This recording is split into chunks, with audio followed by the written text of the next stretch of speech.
Selamat pagi pemirsa, tahun baru, harapan baru. Ungkapan yang sangat relevan dengan situasi bangsa Indonesia saat ini. Saat bangsa Indonesia telah memiliki pemimpin dan wakil-wakil rakyatnya yang baru. Bukan tanpa alasan, bangsa ini tengah menghadapi tantangan yang tidak mudah. Dari ketidakpastian global, peperangan, serta berbagai hal lain yang akibatnya turut dirasakan di dalam negeri. Ujung-ujungnya rakyatlah yang merasakan dampaknya langsung. Hingga 2024 jumlah kelas menengah trennya terus menurun. Gelombang PHK semakin menggerus kelas menengah yang disebut-sebut akan membangkitkan pertumbuhan ekonomi di tanah air. Inilah editorial Media Indonesia edisi Rabu 1 Januari 2025 dengan tema Tahun Baru Harapan Baru. Bersama saya Iqbal Himawan. Kami juga mengundang Anda untuk berpartisipasi melalui telepon interaktif di 021-583-99-100. Dan untuk membahasnya kita sudah bergabung pagi ini bersama anggota Dewan Redaksi Media Group Aris Fadilah. Mas Aris, selamat pagi. Selamat pagi Iqbal. Selamat tahun baru. Selamat tahun baru. Tahun baru, harapan baru ini selalu kita gaungkan setiap kita memasuki tahun baru. Ya. Kita sih pengennya optimis ya Mas, yang terbangun. Harus. Tahun baru, optimisme baru, itu artinya harapan ini juga harus disesuaikan supaya nanti bisa direalisasikan, bukan hanya di atas kertas semata. Itulah yang menjadi topik utama kita pada pagi hari ini pemirsa. Namun ada beberapa topik utama juga lain yang menjadi headline dalam Harian Media Indonesia. Yang pertama, ini kita akan membahas terkait dengan keamanan. Keamanan yang sudah dinyatakan oleh pakar ya, bahwa Polri berhasil menjaga stabilitas keamanan nasional 2024. Ya. Nah, ini dinyatakan paling tidak indikator yang paling jelas itu dari pelaksanaan Pilpres, betul, Pileg dan Pilkada. Nah, bagaimana ini, apakah bisa ini pertanda bagus bahwa harus dipertahankan, ya, Mas Aris? Kemarin Kapolri menyampaikan seperti catatan akhir tahun lah tentang kinerja kepolisian selama setahun, selama 2024. Yeah. Memang indikator utamanya adalah penyelenggaraan Pileg, Pilpres, dan Pilkada. Kita tahu Pilpres, Pileg berjalan relatif aman. Yeah. Tidak ada gejolak yang berarti. Nah, yang menjadi catatan paling penting adalah soal Pilkada, di mana 500 sekian Pilkada berlangsung dalam waktu yang bersamaan.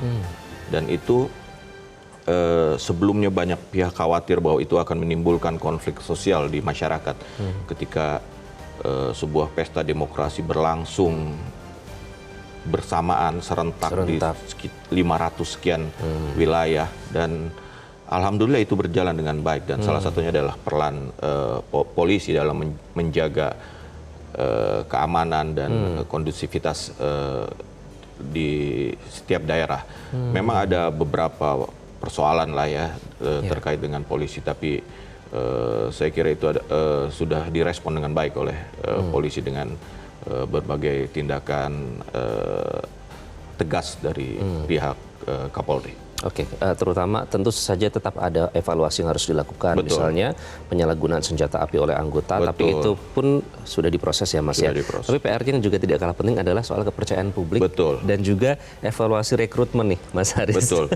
Ya, kita kan tahu Polri sempat diguncang oleh sebuah peristiwa yang sangat memukul ya, ketika ada kasus Sambo kita sebut saja. Dan namun kan mereka terus berbenah, dan tingkat kepercayaan publik berdasarkan survei-survei juga terus meningkat. Dan yang penting itu kan bahwa bagaimana tindakan yang dilakukan, bagaimana menjaga kepercayaan publik ketika ada masalah, bagaimana penyikapannya, ya kan.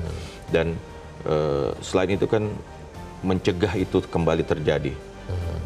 Dan itu yang membuat publik harus percaya bahwa polisi bisa melakukan tugasnya dengan baik. Kita dukung Polri Mas. Betul. Supaya jangan ada lagi istilah no viral no justice. Kita kawal terus teman-teman Polri dalam hal ini.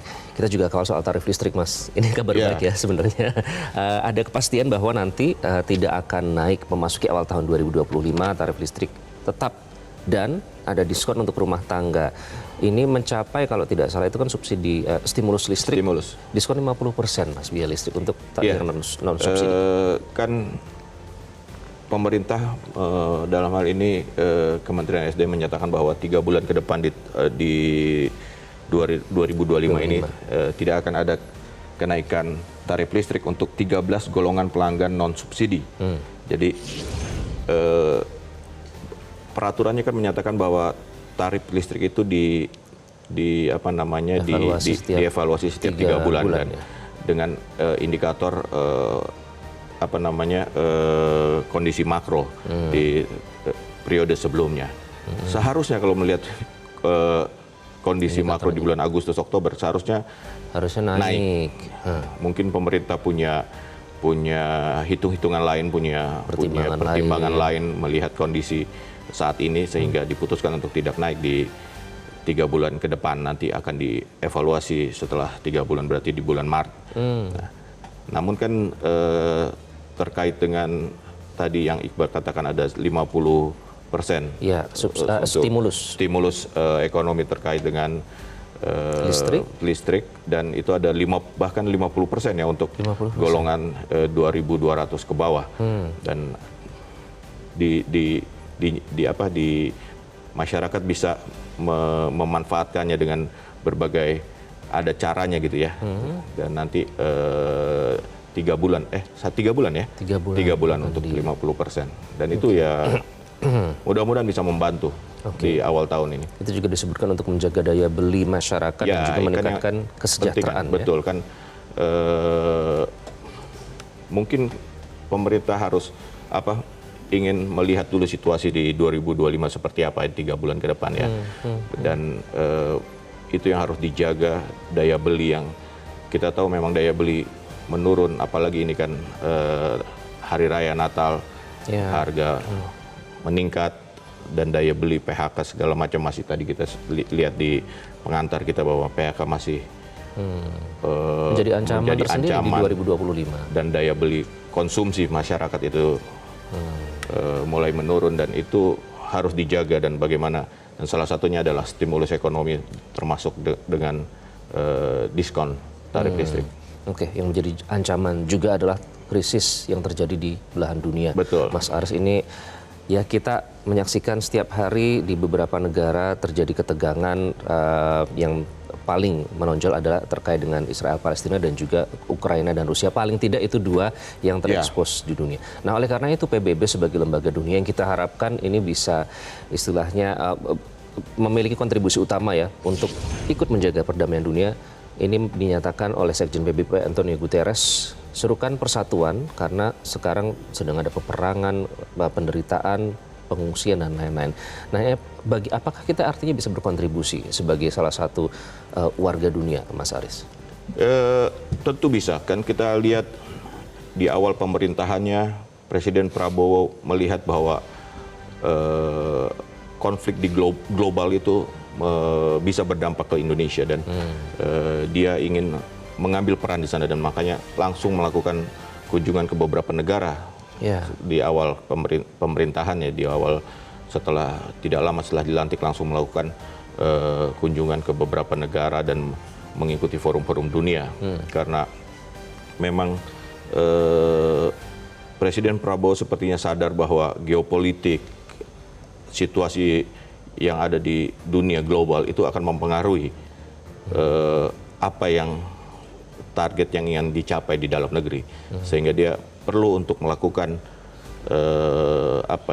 diplomasi di luar. Dan banyak memang tantangan soal perang, soal konflik yang kita sudah rasakan bagaimana konflik di Ukraina sana mempengaruhi di Indonesia, terutama harga gandum dan segala macam ya kan. Begitu juga dengan konflik di Palestina terkait dengan harga minyak. Itu contoh nyata, kita juga terdampak ya, Mas Aris ya. Dan jangan lupa bahwa dunia ini terancam oleh iklim, isu iklim, dan itu juga menjadi hal yang menjadi perhatian dari Presiden Prabowo untuk bagaimana Indonesia bisa ikut berperan dalam menjaga perubahan iklim, memperlambat dampak dari perubahan iklim. Dan kita tahu Indonesia punya negara yang salah satunya punya hutan terluas di dunia, dan itu adalah aset yang sangat berharga untuk Indonesia, bahkan untuk dunia. Oleh karena itu ada seruan untuk juga memangkas emisi dan juga terus-menerus mengupayakan energi terbarukan. Ini yang terus disuarakan ya Mas Aris di forum-forum dunia yang dihadiri oleh Presiden Prabowo Subianto. Nah selanjutnya, ini nih kita kalau ngomong soal tahun baru pasti kita berharap ada optimisme baru yang timbul. Apa yang akan disoroti nanti Mas Aris? Kenapa kali ini saya suka dengan kata harapan ini di tahun 2025 ini? Iya, setiap kita berganti tahun, optimisme itu kan harus selalu kita jaga, harus tetap tumbuh. Kenapa itu dan penting? Momentumnya di kita di Indonesia ini kan, kita baru mendapatkan pemimpin yang baru, pemimpin yang dihasilkan dari sebuah proses yang demokratis. Memang ada berbagai macam ya tidak ada yang sempurna, tapi kan suka atau tidak suka, mau tidak mau, kita sudah punya presiden dan wakil presiden yang baru. Dan kita juga baru menyelesaikan sebuah proses pilkada. Tadi kita bicara soal pilkada di awal kan, 500 sekian wilayah, puluhan provinsi dan ratusan kabupaten kota. Seburuk-buruknya adalah pemimpin yang baru tidak boleh membuat kondisi lebih buruk dari sebelumnya. Itu minimal. Tapi kan setiap pemimpin kan harusnya ketika dia maju untuk sebuah kontestasi, dia punya cita-cita untuk membuat rakyat yang dipimpinnya untuk menjadi lebih baik dari kondisi sebelumnya. Nah, disitulah optimisme itu harus kita bangun. Dan menurut saya bahwa masyarakat harus minimal kita percaya dulu bahwa para pemimpin kita punya optimisme, punya cita-cita untuk membuat rakyatnya menjadi lebih baik. Oke. Dan itu tentu harus diterjemahkan dari level presiden sampai ke kepala daerah yang juga kemarin baru saja dilantik ya, Mas Haris. Itulah menjadi topik dalam editorial media Indonesia kali ini. Pemirsa, kita berbicara soal tahun baru, harapan baru. Selamat menyaksikan.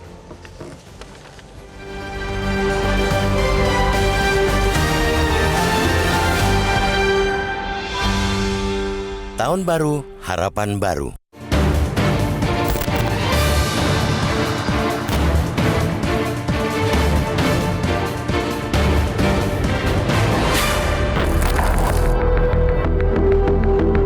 Tahun baru, harapan baru.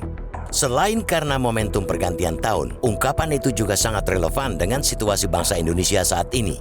Kita baru saja melewati panas dan legitnya tahun politik dengan pelaksanaan pemilihan presiden dan wakil presiden, pemilihan wakil rakyat, serta pemilihan kepala daerah secara serentak di 545 wilayah. Pemimpin-pemimpin baru telah terpilih. Pemerintahan Presiden Prabowo Subianto dan Wakil Presiden Gibran Rakabuming Raka sudah melangkah bersama Kabinet Merah Putih. Para kepala daerah terpilih akan dilantik awal tahun ini meski jadwal tepatnya belum ditetapkan pemerintah. Segala yang baru tentunya menawarkan atau setidaknya memberikan harapan tentang keadaan yang lebih baik. Harapan rakyat kepada para pemimpin terpilih juga demikian. Seapes-apesnya, jangan sampai pemimpin yang baru justru membuat kondisi masyarakat menjadi lebih buruk. Harus disadari, bangsa ini menghadapi tantangan yang tidak mudah tahun ini. Ketidakpastian global masih menggelayut seiring konflik, peperangan maupun potensinya yang muncul di berbagai belahan dunia. Belum lagi perubahan tatanan perdagangan dunia akibat kebijakan-kebijakan tiap negara yang semakin kental dengan proteksionisme. Dampaknya turut dirasakan di dalam negeri. Industri melesu. Sebagai ekonom malah menyebut telah terjadi deindustrialisasi selama hampir 1 dekade belakangan. Itu sebabnya pertumbuhan ekonomi Indonesia gagal move on dari kisaran 5% relatif rendah jika dibandingkan dengan potensinya. Di paling ujung, rakyat yang merasakan pahitnya. Angka inflasi menunjukkan tingkat yang amat rendah di bawah 2%. Inflasi secara sederhana didefinisikan sebagai kenaikan harga barang maupun jasa. Tingkat inflasi yang tidak sampai 2% bisa diartikan harga-harga relatif landai. Tidak ada lonjakan. Akan tetapi, nyatanya bagi masyarakat kebanyakan sebagai produk barang dan jasa kian hari terasa kian sulit terbeli. Situasi itu disebabkan minimnya pengungkit dari sisi pendapatan. Di kelompok pendapatan menengah, masyarakat bukannya makin sejahtera, keuangan mereka justru makin cekak. Hampir 10 juta orang dari kelompok pendapatan kaya tidak, miskin juga tidak, itu turun kelas sejak 2019. Hingga 2024, jumlah kelas menengah masih memperlihatkan tren yang terus menurun. Gelombang PHK turut andil semakin menggerus kelas menengah. Itu baru sekelumit masalah yang di depan mata. Untuk bisa mengatasi keberadaan masalah tersebut harus disadari dahulu. Itu sejalan dengan ucapan Presiden Prabowo dalam pidato perdana sebagai kepala negara. Prabowo meminta pemimpin jangan terlalu senang melihat angka-angka statistik, padahal belum melihat gambaran sepenuhnya. Sejurus dengan harapan agar pemerintah mengatasi persoalan, masyarakat juga mesti bergerak dalam menghadapi berbagai tantangan yang menghadang. Modal bangsa untuk mengatasinya ialah dengan memperkuat solidaritas dan persaudaraan sesama anak bangsa. Hal itu sudah dibuktikan saat bangsa Indonesia melewati berbagai krisis, seperti ketika krisis moneter 1998, krisis ekonomi 2008, bahkan krisis hebat pandemi COVID-19 yang melanda pada 2020 hingga 2022. Tahun baru, harapan baru juga mencerminkan optimisme menyongsong 2025. Jadikan tantangan sebagai pelecut, akui persoalan agar kita senantiasa waspada dan sigap mengatasi sebelum terlanjur memburuk. Pupuk solidaritas untuk saling menguatkan di tahun yang tidak mudah ini. Selamat Tahun Baru 2025.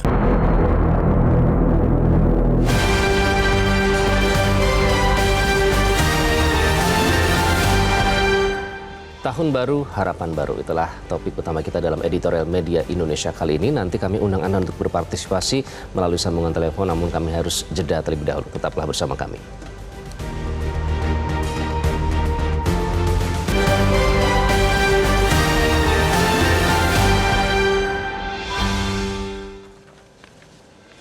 Anda kembali di editorial media Indonesia. Pemirsa, kita sudah memasuki tahun 2025 dan tentu saja harapan baru muncul ini terkait dengan berbagai aspek, bukan hanya dalam dunia politik, kemudian juga ekonomi dan juga ketertiban yang ada di negeri ini. Mas Aris, kalau kita melihat data-data yang ada, mungkin juga hasil survei yang sudah dikeluarkan oleh beberapa lembaga, sebenarnya apakah ada yang menunjukkan terkait dengan optimisme ataupun harapan dalam menyambut tahun 2025 ini, Mas Aris? Ya, Iqbal. Saya menemukan sebuah survei dari Ipsos ya. Ipsos ini lembaga survei dari Prancis ya. Merilis laporan berjudul Prediction 2025 Report. Dan Indonesia ternyata menempati posisi teratas sebagai negara yang paling optimis menyongsong tahun 2025. Jadi berdasarkan Ipsos ini melakukan survei terhadap 33 negara dan 90% responden di Indonesia yakin bahwa tahun depan, artinya tahun ini, tahun 2020 ini akan lebih baik dibandingkan tahun 2024. Survei ini dilakukan 25 Oktober hingga 8 November 2024. Jadi ada optimisme itu, dan itu berdasarkan survei yang dilakukan oleh lembaga internasional. Nah, kalau kita lihat, survei tersebut melibatkan 23.731 orang dari 33 negara yang masing-masing berusia 18 tahun. 18 tahun. Itu artinya pesertanya bisa membandingkan dengan kondisi di negara mereka ya? Betul. Dan Ipsos menyimpulkan bahwa hasil survei hanya 71% dari 23.730 responden optimis tahun 2020 lebih baik daripada 2024. Nah, kita lihat misalnya, apa sih faktor-faktor yang pendukung optimisme di Indonesia? Faktor kunci, sebagian besar orang Indonesia yakin akan perbaikan kesehatan fisik 90%, mental 92%, tetap prospek positif terkait teknologi dan ekonomi khususnya. 74% warga Indonesia percaya bahwa kecerdasan buatan akan menciptakan lapangan kerja baru di tanah air. Harapan ini sejalan dengan sentimen positif terhadap inovasi teknologi ekonomi yang berkembang pesat. Nah, kita kan harus kita lihat seperti apa pemerintahan baru. Kan optimisme itu ketika kita lihat soal ekonomi. Ipsos ini lebih banyak ke ekonomis. Indikatornya ekonomi kan, soal bagaimana kecerdasan buatan, soal teknologi ekonomi yang berkembang pesat. Nah, kita lihat di awal-awal tadi kita bilang bahwa optimisme itu kan muncul dengan munculnya pemerintahan baru, presiden baru, pemimpin baru.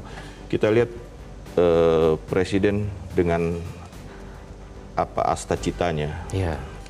punya beberapa target, punya beberapa apa istilahnya ya, indikator untuk apa istilahnya, Untuk capaian-capaian yang harus ya apa blueprint lah ya, bagaimana dia akan bekerja untuk mencapai setidaknya pertumbuhan ekonomi targetnya 8%. 8%. Memang itu sangat optimis, tapi Ya.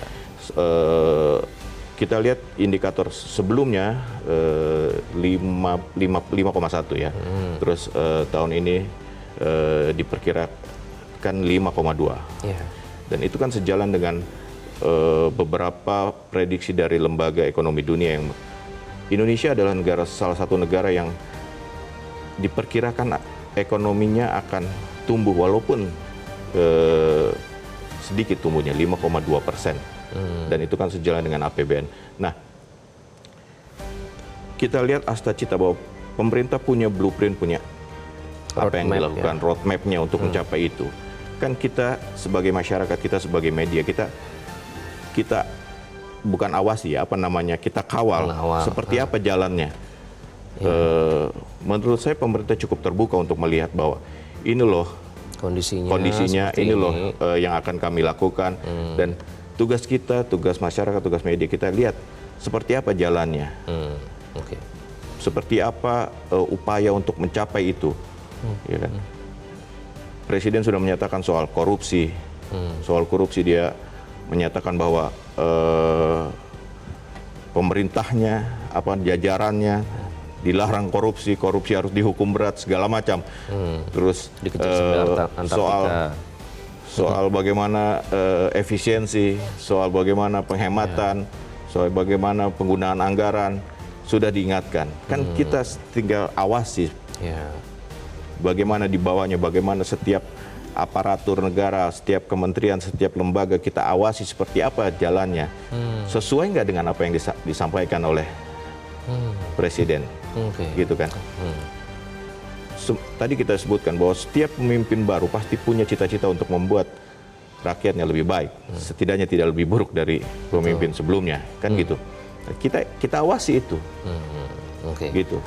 Dan mungkin memang tantangan yang muncul mungkin dampak dari pemerintahan yang sebelumnya mungkin itu juga menjadi tantangan tersendiri ya. Betul. Tapi ini kan juga berarti memetakan ya Mas, yang harus dievaluasi dalam hal ini. Contohnya misalnya ada soal kelas menengah yang ternyata mau tidak mau kita harus membahas soal itu ya, karena ini kan hampir 10 juta orang yang bisa disebut kaya tidak, miskin tidak itu. Nah, kelas tersebut ada 10 juta orang turun kelas sejak 2019.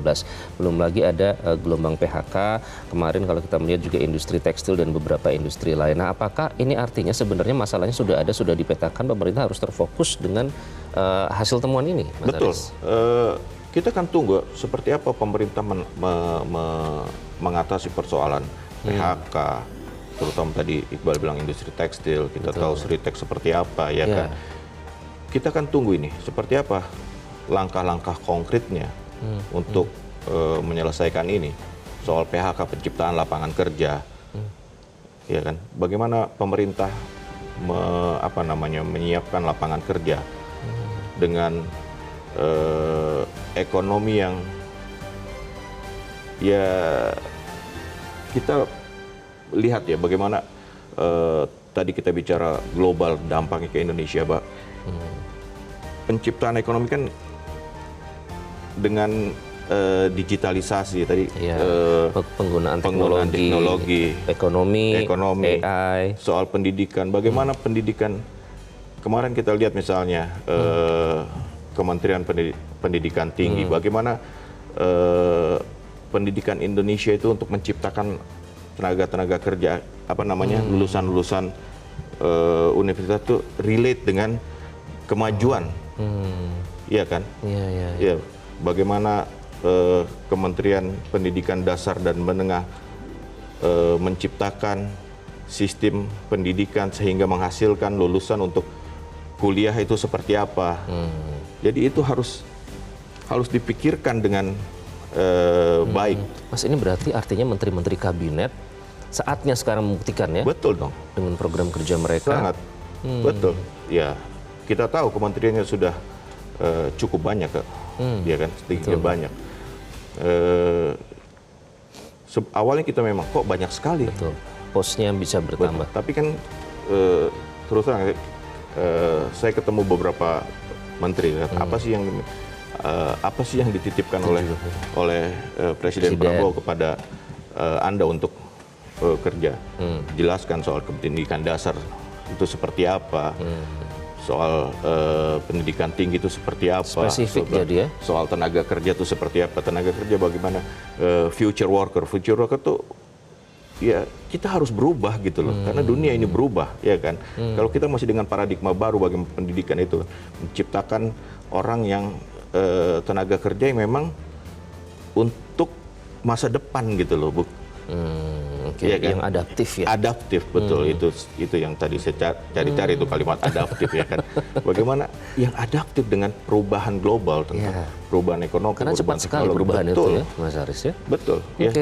Kita berapa 15 tahun lalu kita mungkin tidak pikirkan bahwa semua bisa kita lakukan di handphone ya kan. Betul. Semua sekarang. Semua di tangan kita. 15 tahun, hanya 15 tahun. Hanya dalam jentikan jari. Semua bisa dilakukan melalui handphone. Ternyata sekarang semua kita tidak tahu seperti apa ke depan kan. Nah, itu kan yang harus dipikirkan oleh kabinet sekarang. Apalagi kita punya cita-cita di Indonesia Emas 2045. Begitu. Harus punya visioner ya. Yes. Nah itu nanti kita akan tanya, karena harapan tentu saja besar dan masyarakat sebenarnya sekarang dengan kemajuan teknologi tadi mengawalnya juga lebih strict tentu ya Mas ya, kepada teman-teman yang sekarang sedang membawa amanah sebagai menteri di kabinet. Nah nanti kita akan undang Anda untuk berpartisipasi, bagaimana opini Anda nanti terkait dengan harapan baru di tahun 2025 ini. Tetaplah bersama kami di Editorial Media Indonesia.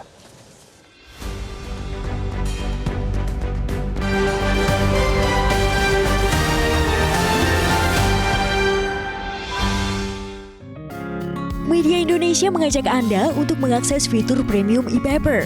Dengan sajian konten berbasis intelektual dan meneguhkan kebangsaan, Media Indonesia tampil dengan lebih dinamis melalui e-paper Media Indonesia yang dapat Anda akses kapan saja, di mana saja.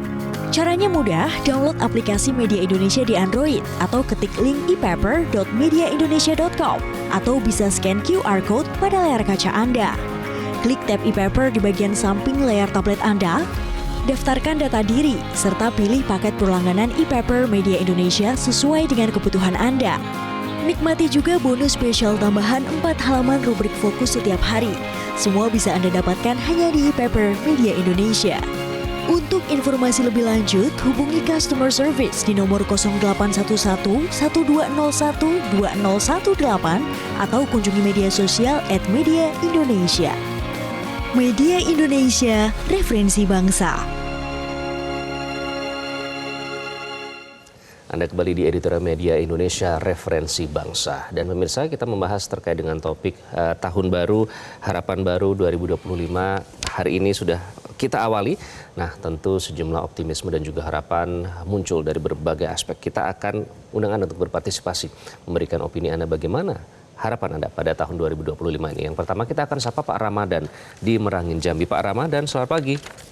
Selamat pagi Pak Iqbal, Pak Arif. Assalamualaikum warahmatullahi wabarakatuh. Waalaikumsalam. Tahun baru, harapan baru. Kalau mohon izin Pak Arif, kalau bisa ditambah sedikit. Tahun baru, harapan baru, tetap seperti lama. Apa maksudnya itu? Begini Pak Iqbal, catatan saya ini ada 10 undang-undang perampasan aset terbengkalai. Pertamina belum maksimal, di Malaysia harga pertama 6.800, di Indonesia 13.000. Kota haji dijual, pendidikan semeraut, UKT mahal, hukum lemah, korupsi 300 triliun, sama dengan 50 tahun APBD Jambi, hukumannya 6,5 tahun. 5 tahun terakhir ini korupsi 500 T. PHK luar biasa, penyelundup tekstil merajalela. HGU semeraut, kekurangan spesialis 42%, PPDS tidak sampai ada bunuh diri. Jadi 10 ini kalau tidak terselesaikan, tentu harapan kami tidak ada harapan baru. Harapan lama, DPR mari bersuara. ketua-ketua partai, ayolah lihat negara ini sebaik-baiknya dengan hati nurani. Apakah negara ini baik-baik saja? Sebanyak ini masalah kita. Kok dibiarkan? Kemana ketua-ketua partai kita? Kemana MPR kita? Belum cukup 40 tahun bisa nyalon wakil presiden. Luar biasa. Malaysia saja yang kecil, hidupnya bisa nyaman. Thailand bisa kaya. Malaysia bisa kaya, Singapura bisa kaya. Tolonglah bapak-bapak yang memegang pucuk pimpinan, lihatlah masyarakat di bawah HGU yang semeraut ratusan ribu hektar, Pak. Banyak Sudah kami catat, diambil Pak, oleh poinnya. perusahaan. Jadi Terima itu kasih, Pak Iqbal. Terima kasih, Pak. Ini relevan, Mas Aris. Tadi kita baru saja Ya. bilang masyarakat tuh terus mengawal ya, bahkan sampai tadi spesifik sekali poin-poinnya. Ini juga tentu tugas bagi pemerintah untuk menjawab tantangan masyarakat tersebut. Selanjutnya ada Pak John Veto di Batam, Kepulauan Riau. Pak John, selamat pagi. Selamat pagi Mas Iqbal, Mas Haris, salam sehat selalu ya. Salam sehat. Iya. Silakan Pak Ya, John. tema yang dibedah oleh Itulah pagi hari ini memang saya ini datar-datar aja sebenarnya. Tahun baru, harapan baru. Ini kita ucapkan setiap menyambut tahun baru. Kita memang begini. Tapi realitanya Mas Haris memang apa kata yang penelpon pertama tadi. Kalau saya cermati, kita seharusnya kan dengan presiden baru, nih DPR RI baru, DPR. Nggak lama lagi kita bulan akhir Januari ini kita udah kepala daerah baru, gubernur, bupati, wali kota. Tapi saya Mas Iqbal, Mas Haris, awal aja pemerintahan kita ini, Bapak Prabowo nih, udah di mana-mana udah bikin polemik. Contoh aja demo besar-besaran di mana-mana. Masalah PPN dari 11 jadi 12, ya. Dibungkuslah ini tuh barang mewah aja. Tapi kan kita tengok aja nanti ke depannya. Dan lagi ada yang saya agak geli betul. Mas Iqbal ini kalau Bapak didengar nih, sama apa nih? Ya, masalah judul. Masalah pinjol. Ya. Belum lagi kita baca nih masalah pengangguran narkoba apalagi. Belum lagi. Contoh aja lah, judul aja lah, judi online. Udah ada satgas, udah ada deksnya, tapi tidak ada sedikit pun turunnya. Ya, saya selisih di mana-mana. Itu aja kok permainan orang masih. Setanya di konter-konter, top up itu apa dana itu. Memang betul, ada yang pernah kita bedah kemarin itu. Anak-anak. Bisa dia 20.000, 30 udah main judi dia. Jadi ini sangat berbahaya untuk kehidupan. Bagaimana kita nak menyongsong tahun baru 2025 ini. Ini sangat berbahaya. Baik, Pak John. Tambah lagi narkoba. Ya, kita sekarang tidak aneh-aneh aja nangkap narkoba 1 ton, 1,5 ton. Ini sangat berbahaya untuk kehidupan kelangsungan hidup Republik Indonesia, negara ini. Buatlah benar itu ini, ya. Baik, Pak John. Jadi gitu Sudah aja. kami Terakhir saya catat. mengucapkan selamat tahun baru ya. Khususnya Selamat pada tahun Metro TV. baru. Terima kasih Pak John Veto dari Batam. Selanjutnya ada Ibu Indra di Cirebon, Jawa Barat. Ibu Indra, selamat pagi. Selamat pagi Bung Iqbal Himawan dan Bung Aris Fadila. Assalamualaikum warahmatullahi wabarakatuh. Metro Waalaikumsalam TV. warahmatullahi wabarakatuh. Selamat Silakan tahun harapan Anda, Bu. 2025 Masehi. Ya, tahun baru, harapan baru. Tahun kemarin 2024 kita sudah mengadakan pesta demokrasi.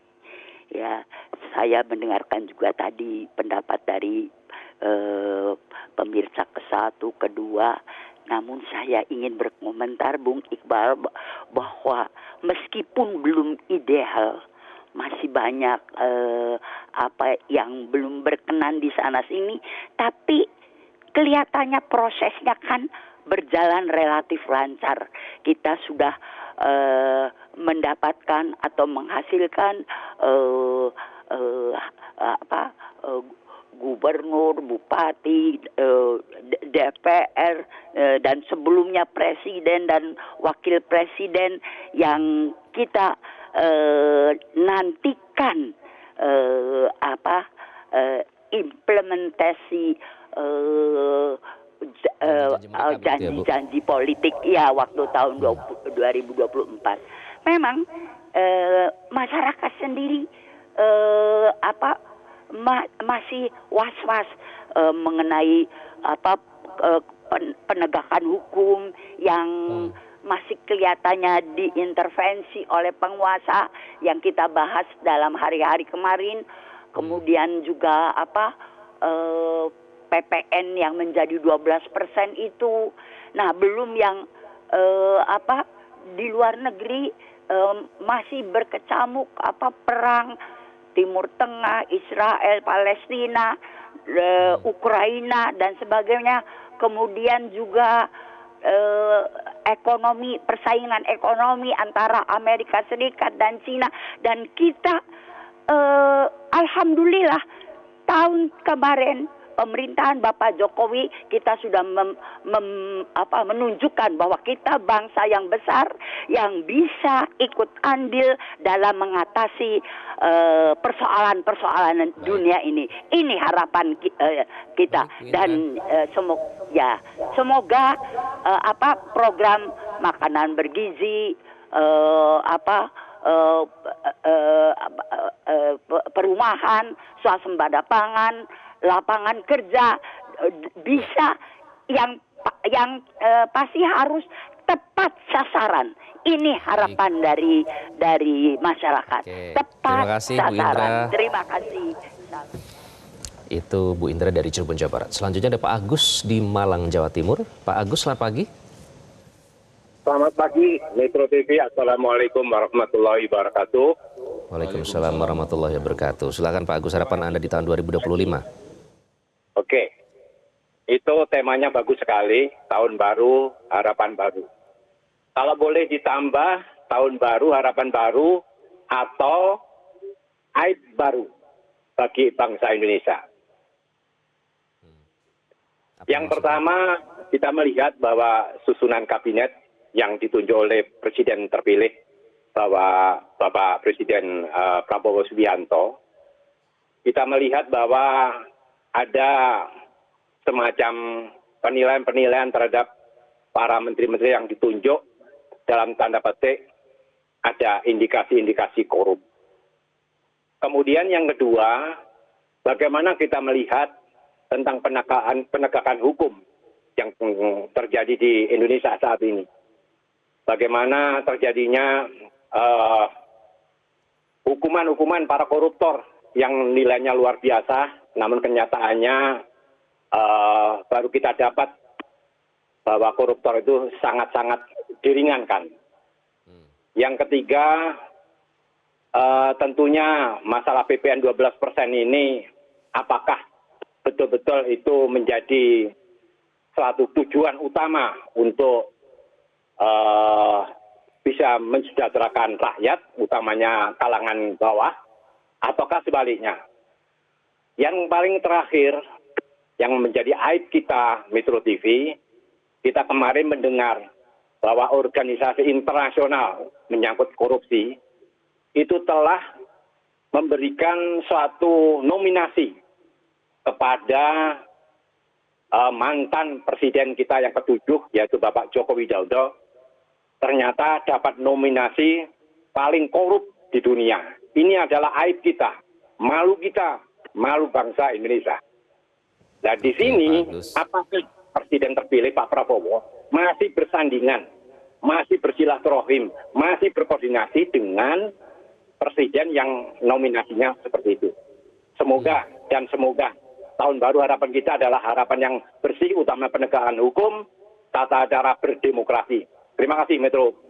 Terima kasih Pak Agus dari Malang, Jawa Timur. Oke, ini sebenarnya kalau kita melihat, kita tarik benang merahnya ya Mas Aris, beberapa harapan yang muncul itu sebenarnya sudah segaris dengan yang selalu ditekankan oleh Presiden Prabowo dalam pidato korupsi misalnya. Artinya seharusnya ini mempermudah masyarakat, mempermudah pemerintah untuk menjawab tantangan itu. Betul. Kita tadi 4 penelpon ya, kalau kita benar Iqbal belum, sama nih nadanya, bahwa ini loh persoalan yang dihadapi bangsa ini, ya kan? Dari mulai korupsi, ya kan, judol, pinjol, apa tadi narkoba, dan ini semua itu sudah dibicarakan oleh Prabowo, Presiden Prabowo di awal masa pemerintahannya, ya kan, sudah disampaikan di berbagai forum berkali-kali. Bagaimana dia mengancam dalam tanda kutip jajarannya untuk tidak korupsi. Koruptor itu harus dihukum berat. Ya kan? Soal judol, pinjol beberapa kali juga dikatakan. Sudah mulai terlihat juga ya soal itu ya Mas. Nah, iya. Penanganannya. Kan kita tinggal kawal nih. Seperti apa implementasinya? Seperti apa jajaran di bawahnya menjalankan istilahnya instruksi itu. Ya, dan kita ingin lihat bahwa Presiden bersikap tegas, bersikap tanpa pandang bulu, menegakkan hukum terkait korupsi misalnya. Kita tahu korupsi itu adalah hal yang kejahatan luar biasa dan paling merusak, dan itu sudah seperti jangan sampai itu seperti hal biasa di Indonesia ini, korupsi itu dibiarkan. Karena mungkin itu masyarakat yang agak terluka rasa keadilannya. Kasus kemarin terakhir Mas, kerugian yang begitu besar tapi hanya divonis ringan. Mungkin itu yang menjadi kegeraman masyarakat. Itu kan yang dilihat masyarakat sehari-hari. Kalau tidak sesuai dengan instruksi Presiden dengan yang di lapangan begitu. Nah, itu kan bahaya kalau ketika instruksi Presiden yang sudah clear soal korupsi, soal segala macam, soal masalah yang dihadapi bangsa ini, cuma masyarakat menerimanya tidak seperti itu. Itu kan yang harus kita hindari. Dan itulah yang membuat optimisme menjadi berkurang. Padahal bukan itu yang kita harapkan kan. Ketika menghadapi situasi global, situasi ekonomi yang cepat berubah, bergejolak, terus kita menghadapinya dengan sebuah pesimis, itu kan menjadi soal. Itu yang sebenarnya maksud dari editorial ini kan. Dan kita senang juga ya bisa mendengar pendapat masyarakat yang ternyata dan mudah-mudahan itu didengarkan. Mereka dengan segala teknologi, dengan segala informasi yang bisa, orang melihat kok apa yang terjadi gitu kan. Nah, jangan sampai orang merasa pesimis. Dan ini harus menjadi momentum ya Mas. 2025 ini jangan sampai harapan masyarakat tadi tidak segera dijawab begitu. Nanti dan soal korupsi kita juga jangan lupa kita baru punya KPK yang baru, pemimpin KPK yang baru dengan segera. Itu saatnya membuktikan juga ya. Membuktikan mereka untuk seperti apa. Nanti kita akan bahas lebih lanjut tentu beberapa poin penting lain yang akan kita nanti bahas terkait dengan harapan di tahun 2025 ini. Tetaplah bersama kami pemirsa di Editorial Media Indonesia.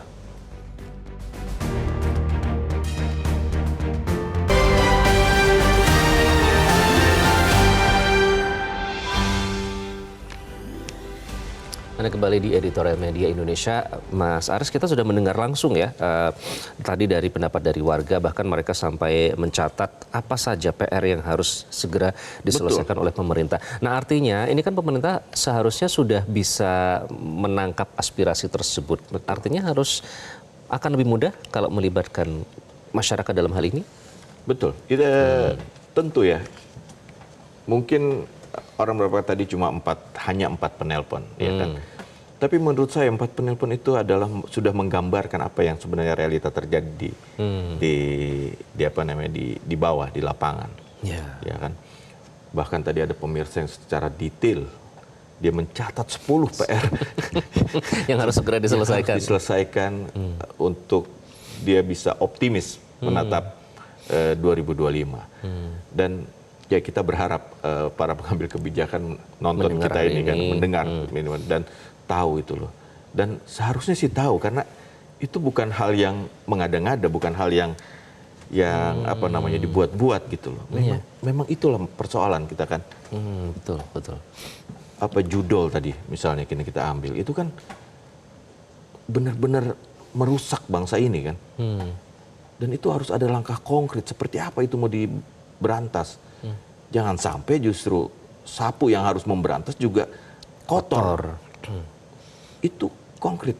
Nah, menjawab hal-hal seperti itu, Iqbal, kalau pemerintah bisa menjawab hal-hal seperti itu dan dirasakan langsung oleh masyarakat, optimisme itu akan terus muncul bahwa bangsa ini akan menjadi lebih baik di tahun yang akan datang. Soal korupsi, bagaimana pengawasan hakim, bagaimana ya hakim itu kan soal nurani ya, soal hatinya, soal bagaimana dia memutus sebuah perkara. Kalau nuraninya yang sudah rusak kan itu repot kita. Ya, bagaimana pengawasannya itu? Nah, hal-hal gitu luar biasa tadi penonton kita itu bisa dia catat 10 itu. Mungkin yang membuat mereka juga resah ya, termasuk kita sebagai masyarakat adalah pada saat sampai tataran membuat kebijakan itu selama ini minim partisipasi masyarakat, Mas Aris. Apakah ini saatnya momentum bahwa setiap kali membuat kebijakan libatkan masyarakat dalam hal itu? Iya. Menurut saya pemerintah ini jangan sampai kehilangan momentum. Ini adalah momentum yang terbaik ketika situasi sedang tidak baik-baik saja dengan beberapa ukuran. Bagaimana mendapat kepercayaan publik? Ya kita tahu bahwa pemerintahan ini memenangkan pemilu dengan suara mayoritas yang besar. Tapi kan jangan sampai itu menjadi terus menjadi berkurang kepercayaan itu karena salah mengambil kebijakan di momentum yang baik ini gitu loh. Kan memang ada tantangan, tapi kan tantangan itu bisa kita lihat sekaligus sebagai peluang. Peluang untuk menjadi lebih baik, peluang untuk mendapatkan hal-hal yang baik. Secara ekonomi, secara politik gitu kan. Sehingga mendapat kepercayaan publik. Jadi penonton-penonton kita yang tadi itu bisa ternyata benar. Ternyata diambil keputusannya. Ternyata suara saya terdengar. Ternyata pemerintah mereka tahu apa persoalan yang kita hadapi di bawah. Kan begitu. Berarti ini saatnya sekarang para menteri untuk membuktikan. Kalau tadi masalah korupsi memang harus dibuktikan terlebih dahulu. Kepala daerah juga harus bisa menerjemahkan instruksi dari presiden ya, Mas Aris ya? Iya, harus. Sangat harus. Satu karena suara memang semua. Mereka yang di bawah yang satu komando begitu satu komando. Nah, ya memang PR kan kita tahu sendiri bahwa kepala daerah itu dipilih langsung. Mereka seperti tidak punya ini dengan tidak punya hierarki yang bukan dipilih, tidak berjarak lah ya. Bagaimana tidak berjarak dengan pemerintah pusat kan biar bagaimanapun harus sejalan kan, Iqbal. Pemerintah pusat dengan itu kan harus sejalan walaupun pemerintah di daerah itu dipilih langsung oleh rakyat. Baik, kita nantikan dan kita kawal terus, Mas Aris. Pemirsa juga terima kasih sudah memberikan poin-poin yang menarik tadi terkait dengan optimisme harus selalu dibangun, tentu saja dengan mendengarkan aspirasi dari masyarakat. Sekali lagi, Mas Aris terima kasih, kita bangun optimisme ini bersama dan kita kawal bersama. Pemirsa, ketangguhan, solidaritas dan persaudaraan bangsa ini telah diuji saat melewati krisis 1998 dan pandemi 2020 hingga 2022 silam. Nah, di tengah masih banyak dan besarnya tantangan bangsa ini ke depan, solidaritas dan persaudaraan itu tentu masih dibutuhkan. Dengan begitu kita bisa terus bersama dan sigap mengatasi berbagai persoalan di tahun yang tidak mudah ini. Tentu saja sinergi yang dibangun antara pemerintah dengan masyarakat. Selamat tahun baru 2025. Terima kasih Anda sudah menyaksikan Editorial Media Indonesia. Saya Iqbal Imawan, selalu jaga kesehatan Anda. Sampai jumpa.